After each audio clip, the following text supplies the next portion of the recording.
Friends, I'm traveling outside US right now to defeat Trump, to save America and the world from Trump.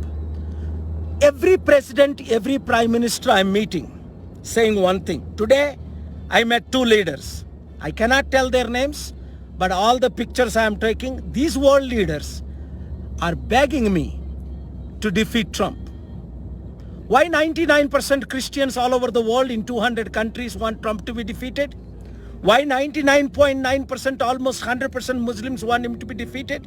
Why 90% Europeans, including NATO secretaries, I'm sorry, I didn't want to say the name, the 30 richest countries leaders, Canada and Mexico, all European, German, France, I can say the countries, Europe, Norway, Sweden, Denmark, Netherlands, UK, Australia, New Zealand, everybody wants Trump to be defeated.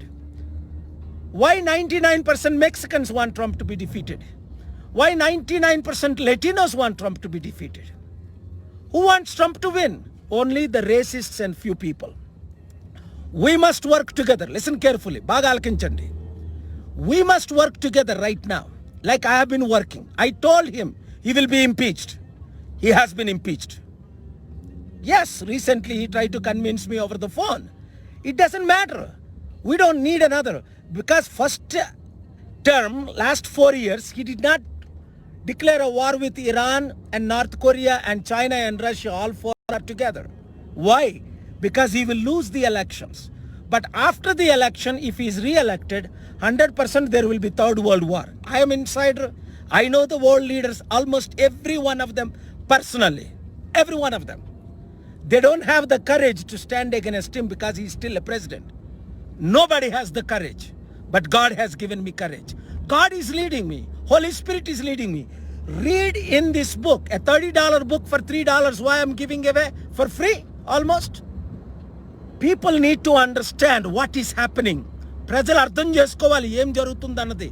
99% Christians ప్రపంచంలో, 99 కంటే ఎక్కువ, almost 100% ముస్లింలు, 99% ప్రపంచ నాయకులు, world leaders, almost everybody, అందరూ చెప్పాలంటే ఒక్క రేసిస్టులు, ఈ డివైడ్ చేసిన వాళ్ళు తప్ప. అందుకనే నేనేం రాశానో చదవండి. రాత్రి పగలు ఈ 3 రోజులు 3 గంటలు పడుకోలేదు total. Already finish 2 meetings today in the morning. ఎందుకు? చాలా డేంజరస్ సిచ్యువేషన్ ఉంది. నా పని నేను చెయ్యాలి. మీకు అర్థం అవ్వట్లేదు. పాల్ గారు ఎందుకు పాలిటిక్స్ మాట్లాడుతున్నారు? యేసు ప్రభు పాలిటిక్స్ మాట్లాడాడు, యోసేపు పాలిటిక్స్ మాట్లాడాడు. దేవుని రక్షణ ప్రజలకు నష్టం కలిగిస్తుంది ట్రంప్ ద్వారా. 300 కోట్ల క్రిస్టియన్స్ ప్రాబ్లం ఫేస్ అవుతున్నారు. ఓకే, ఇండియాలో ఇంత పెర్సిక్యూషన్ అయింది, తెలుగులో చెప్తా. ఇన్ని మంది క్రిస్టియన్స్ని చంపేశారు లాస్ట్ 3-4 సంవత్సరాల్లో. ఇంత ఇల్లీగల్ యాక్టివిటీస్ ముస్లిమ్స్కి క్రిస్టియన్స్కి అయింది.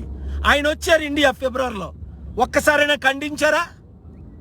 ఒక్కసారైనా మీడియాతో మాట్లాడారా? ఇది తప్పని. గాంధీలాగా దేశం నడుస్తుంది అన్నారు. ఆయన ఉంటుండగా అనేక మంది చనిపోయారు. సో నేను పేర్లు చెప్పడానికి ఇష్టపడటం లేదు. ట్రంప్ కేవలం తన కొరకు, తన డబ్బు కొరకు, తన కుటుంబం కొరకు, తన స్వార్థం కొరకే 2002 నా సమిట్ ఆయన అటెండ్ అయ్యాడు. కంటిన్యూగా ఇప్పుడు లాస్ట్ మంత్ కూడా ఫోన్లో మాట్లాడారు. ఇంత ధైర్యంగా చెప్తున్నాను. ఆయన కొరకు నేను ఇంకా భయపట్ల. ఇతర ప్రెసిడెంట్లు, ప్రైమ్ మినిస్టర్లు, వరల్డ్ లీడర్స్, కాంగ్రెస్ లీడర్స్ ఇప్పుడు నేను తీసిన ఫోటోలు కూడా ఎందుకు పెట్టడం లేదంటే వాళ్ళు రిక్వెస్ట్ చేస్తున్నారు, పారు గారు మీరు ఒకటే అందరిది ఎక్స్పోజ్ చేసేస్తారని. అందుకని నేను నేర్చుకున్నా, ఎవరిది ఎక్స్పోజ్ చేయకూడదు, సీక్రెట్. మీరు సత్యం తెలుసుకోవాలంటే, if you want to know the truth, if you want to know 10 reasons, blockbuster reasons, if you want to know Trump's worldwide corruptions, if you really want to know the truth, you will be changed. Spend $3. It is going to Amazon and at cost. I'm not getting $1 from the book. Free. $18 million offered last year. I didn't do it. I am interested to save America, save India, save the world, save Christians, save Muslims, save Hindu, save peace, make peace and make this world a better place. అర్థమైందా మీకు? దీని importance దేవుడు నన్ను నడిపిస్తున్నాడు, పరిశుద్ధాత్మ నన్ను నడిపిస్తుంది. మీలో కొంతమంది కామెంట్ చేస్తున్నారు ఆయన మంచి క్రిస్టియన్. ఏం తెలుసు? ఆయన మెనిపులేట్ చేస్తున్నాడు, క్రీస్తు పేరు వాడుకుంటున్నాడు. బైబిల్ లైఫ్లో చదవలా. నేను ఆయన్ని 7 సార్లు నన్ను కలిశారు ఆయన. అనేక సార్లు మేము మాట్లాడుకున్నాం. 2002 నుంచి ఇప్పుడు వరకును మార్పు చెందినట్లు డ్రామా ఆడాడు 2016లో నా సపోర్ట్ కొరకు, క్రిస్టియన్ సపోర్ట్ కొరకు. ఇప్పుడు ఎవెంజలికల్స్ కూడా నాతో బయటకు వచ్చేస్తున్నారు. So there four even evangelical leaders are coming out now after I've written the book, after I sent it. అంతే, దిస్ ఇస్ ఇట్. అందరితో షేర్ చేయండి, బుక్ చదవండి, ఆ తర్వాత మాట్లాడండి. 10 రీజన్స్ చదవండి, 7 థింగ్స్ మీరేం చేయాలి అవి చదవండి. నాకు ట్రంప్కున్న రిలేషన్ చూడండి, ఫోటోలు చూడండి, ప్రూఫ్ చూడండి, ఎవిడెన్స్ చూడండి. ఎప్పుడు ఎవిడెన్స్ లేకుండా మాట్లాడను. దేవుని ఆత్మతో నింపబడి మాట్లాడుతున్నా. Prevention is better than cure అన్న. కరోనా గురించి మాట్లాడాను. ప్రివెంట్ చేశాడా? ఈయన హోక్స్ అన్నాడు అమెరికన్ ప్రెసిడెంట్. ఇండియన్ నెగ్లెక్ట్ చేశారు, చైనా డిస్ట్రాయ్ చేసేసింది. 62 దేశాల ప్రెసిడెంట్లు డైరెక్ట్గా సపోర్ట్ చేశారు. కొనిక కొంచెం వేవ్ అవుతుంది, కారులో ఉన్నాను, అర్జెంట్ మీటింగ్ ఉంది. ఇంకొక ఆయన వస్తున్నారు. నేను ఒక ఆయన్ని కలవడానికి వెళ్ళాను, సీక్రెట్ మీటింగ్ అండర్ గ్రౌండ్లోని. ఇంకో మీటింగ్ వెళ్తున్నాను. God bless you again. Talk to you soon. Thank you very much. Let's together work together to defeat Trump.